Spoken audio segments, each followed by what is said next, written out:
Hello, everyone. I hope that you had a great day today. You were able to get out in the sunshine a little bit and that you weren't too overloaded with work. I want to apologize for not getting the study guide to you earlier today. I just plain old forgot about it. But everybody has it now, and you can turn it in tomorrow. I gave it to you for 2 days. Also, um, I want to remind you that question number 10 on the study guide that I gave you, I am going to count as your test grade, your quiz grade, however you want, whatever you want to call it. It's probably just going to be a quiz. Um, so please make sure you answer it as specifically as you can and as many details as you can. Okay. All right. Now we read about Miniver Chivi yesterday. And I just wanted to kind of go over a couple little things that I went through and I was kind of working on. And I just, his name is actually satirically mentioned because of the miniver, like a mini man. He's just not a full, he's not a whole man at all. He finds fault with modern warfare and contemporary politics, which he says fails in comparison to the Renaissance rule. He believes that he should have been born rich. So, because he feels he should have been born rich, he chooses not to work and he becomes a drunk. The sad part is this was written in when was Robinson's born? 1869 to 1935. And if we think hard or we think about people or we listen to people talk, there's people today that feel they should be born rich or they should be rich. And so they refuse to work for whatever reason. So history does repeat itself. It's not all that closed. So we're going to look at Mr. Flood's party today. The 7 stanza poem is about a drunk man, Eben Flood, who continues to drink all by himself. The poem is classified as 7 stanzas, and it's a dramatic lyrical poem. The action takes place in one of the made-up towns that Robinson had made up, the Tilbury town. It's a fictionalized town.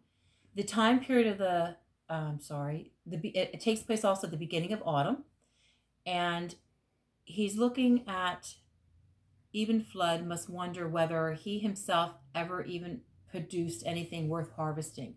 He's looking at that beautiful harvest moon. We also find that in the first stanza, it reads, "Old Eben Flood, climbing alone one night over the hill between the town below and the forsaken upland hermitage that held as much as he should ever know on earth again of home, paused wearily." So in the first stanza, it tells us that he's just an old man and he's all alone. He has no one. He stops halfway between his past and his present circumstances. He kind of gets stuck in that mode. He lives in a forsaken place, probably in poverty, and again, he's all alone. In line 22, we read, "A phantom salutation of the dead." What he's talking about there is that it suggests that he's outlived all his friends. His friends have all gone on before him. Before I go into, let me do one more thing here first. In lines 28 and 30, it says, "With trembling care, knowing that most things break, and only when assured that on firm earth it stood as the uncertain lives of men." He's very disillusioned there, and we see that a lot of disillusionment there. Now, I want to go back to the beginning where it says, "Not a native near." We remember that any repetitive consonant is known as an alliteration. And we have a few alliterations through here. We have also "soon amid the silver loneliness." The S is there. We have the whole harmonious, the sound of the H, even though it's not whole, it's WH, it's still pronounced whole. So we have the alliterations there. We have metaphors here, "a valiant armor of scarred hopes outworn." And so let's move along here, and because I want to wrap this up. So Monday we start a whole new thing with Henry James. Section 7 and 8 says, "No one else with whom he can share his thoughts with. He's totally alone. It suggests that the flood is not really a habitual drinker. It says he had a drop together. So he's not necessarily a heavy drinker. And also it says in the stanza number 9, it says, seeing double in the same way he sees himself split or doubles addressing himself. He talks himself in doubles and twos, okay? And then at the end here, we see again that he is all alone. And it suggests that Flood is completely alone. He has lost not only his friends, but also the comforting illusion of his second self.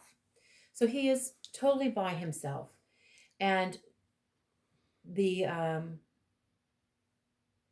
when he talks about at the top of the hill, between the town and his house, he pauses to talk to his companion, and his companion's himself. So again, this was a time period where there was all kinds of darkness and changes that were taking place, and people just weren't adjusting to changes very well.